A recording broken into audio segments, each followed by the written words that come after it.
jingle bell rock, jingle around the clock. Oh, hello YouTube, and welcome to a special, I guess you can say, Christmas edition of Nimrod Horror Reviews. So grab some eggnog, and let's check out what Santa bought me this year. Okay, for the first gift,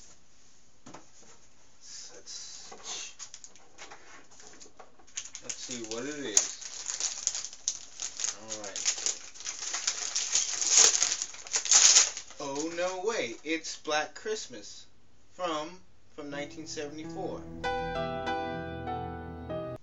Now, to many slasher and horror fans, including me, this is the first actual slasher film. This has all the elements that the classic slashers have. This film was a huge influence on 1978's Halloween, which was like the film that made slashers popular.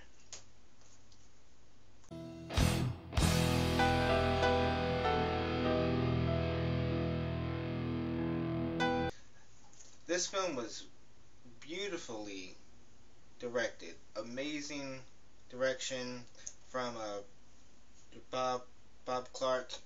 He brings this Christmas creepy kind of atmosphere to like every single shot. You get sucked into the film. Bob did a great job. So let's get on about this film. This film's was originally based on some murders that happened in Canada around Christmas time, with inspiration from the urban legend, the babysitter. You know, the one with the calls are coming from inside the house babysitter one.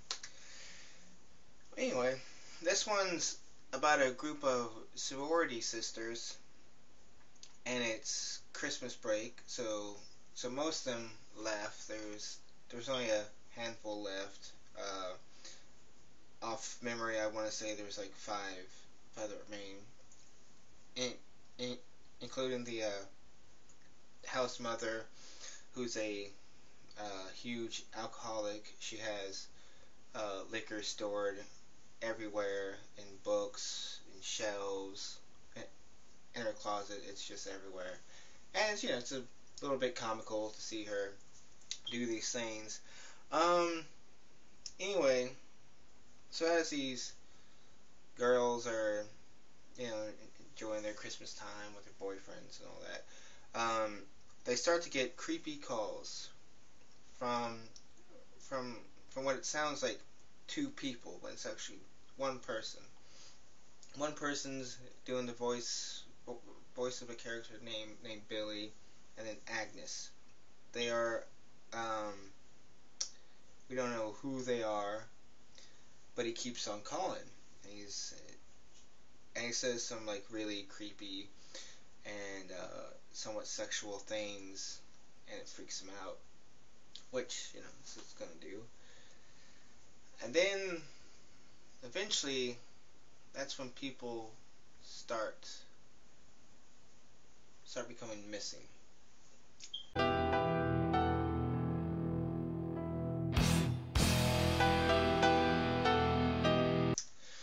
So after a while, they decided to contact the police about it. The police start, a little bit hesitant. It's college girls. One of them's missing. They're thinking, okay, she just ran off with her boyfriend. Typical college girl thing. She'll be back on New Year's,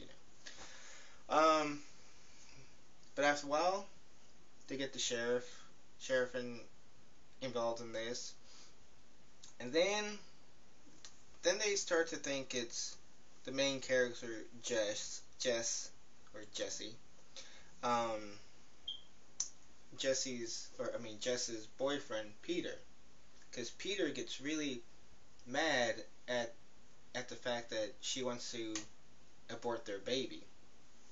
So he starts going a little bit crazy. So the finger starts pointing on him. And throughout this time, they're still getting all these calls from this guy Billy, and there comes to become like a third voice almost. There's Billy, there's Agnes's voice, and there's someone else's voice. And they're trying to tell us a story within the phone calls. Thing is, we can't quite make out what they're trying to tell us. While this is happening, Billy or the killer guy is going around the house killing people, and some pretty cool kills. You know, just lacking gore, like most of the early slashers. They didn't rely on gore. They relied on, I guess you could say, imagination, or what you could imagine. Looking back at it now, it's kind of a predictable ending, but I think back then it was kind of a mystery ending, kind of a shocker ending. But to me, the ending is still pretty cool because of what they do. Kind of has a twist, but you know. So overall, gore. Like I said, there's really no gore. I'm going with like a 1 out of 10. But overall, the film, much like A Christmas Story, this has become a Christmas watching tradition for me, and I think all horror fans should make it a tradition to watch it every Christmas, you know. So for that, and because of what it did for the horror genre, I will be giving this movie a 8 out of 10 dead teenagers.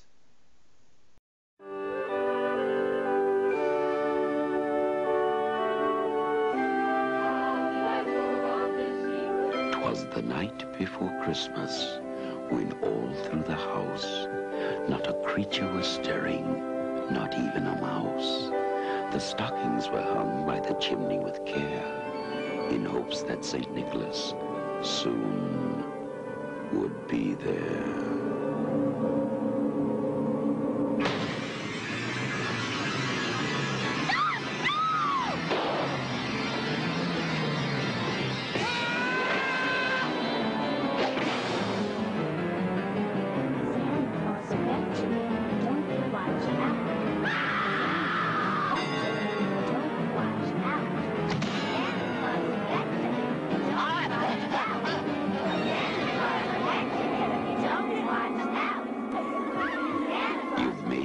Halloween.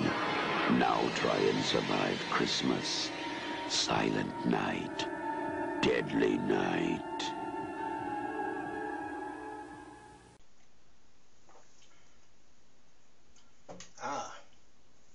And you're back. Want to see what my second gift from old Santa Claus was? Let's check it out. Hope it's a good one. Oh snap! It's Black Christmas, the 2006 remake. Now, generally, I don't like remakes. In fact, I despise the thought of them. I can make a whole list of remakes that are just terrible. This one, on the other hand, is one of the few. It's actually a really good remake.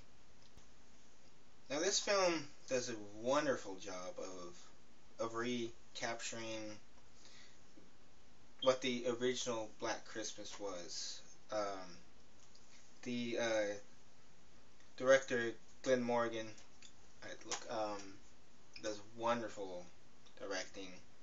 It isn't quite the same as the original Black Christmas. It's more of a modern look to it, but it's once again it's splendid. Amazing job. Um, in fact, this film is different in the way that it's a lot more cohesive. You know, there's a lot of backstory to who Billy is, who Agnes is, and all these voices that like happen in the original Black Christmas. Now, so in some ways you could view this film as like a sequel, kind of prequel thing. Um, I think it's just wonderful. Um, this one's based on a sorority sisters around Christmas time. Most of the sisters left for Christmas break, and there's a handful left, like five. I believe the characters are all named the exact same characters. I'm not sure about that. I would have to look at the character's name exactly, but I think it's pretty much the same character names. But like I said, this one's a little different. Every Christmas, the sorority house has to offer Billy a gift, even though Billy's locked up in a psycho ward, which in the original Billy, we don't know anything about him. He wasn't in a psycho ward. We didn't know anything about him. This one explains Billy's backstory, and this one also says that Agnes was like actually Billy's daughter, aka Billy's sister. Billy's mom forced his way onto him, and 9 months later, boom, baby. This film's a lot more of a traditional slasher. Except for it's almost like a teen drama. Who's who there? You got Buffy, you got Party of Five, you got Gossip Girl in there, and there's some great kills, and like I said, the backstory is wonderful, but I think there's many fans who didn't like the backstory.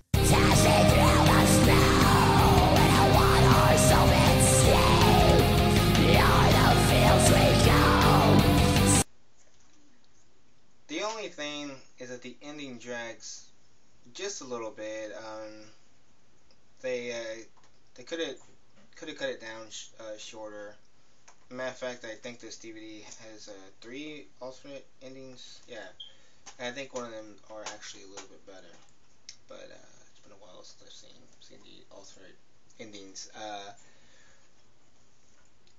But overall, this film was really good. Anyway, let's talk about the gore. Overall, the gore, I'm gonna go with a 6 out of 10. The overall film itself, I actually saw this version before the original version, which I hate doing, but and it's tough to say which one I like better personally.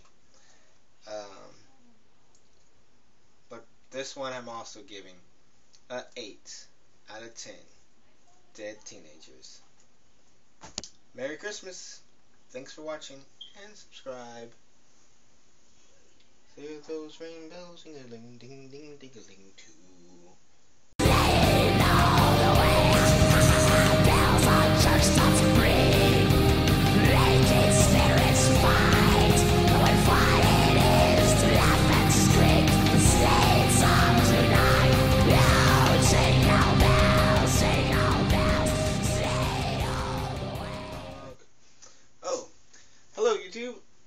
Welcome to I guess you could say a Christmas edition of Nimrod Horror.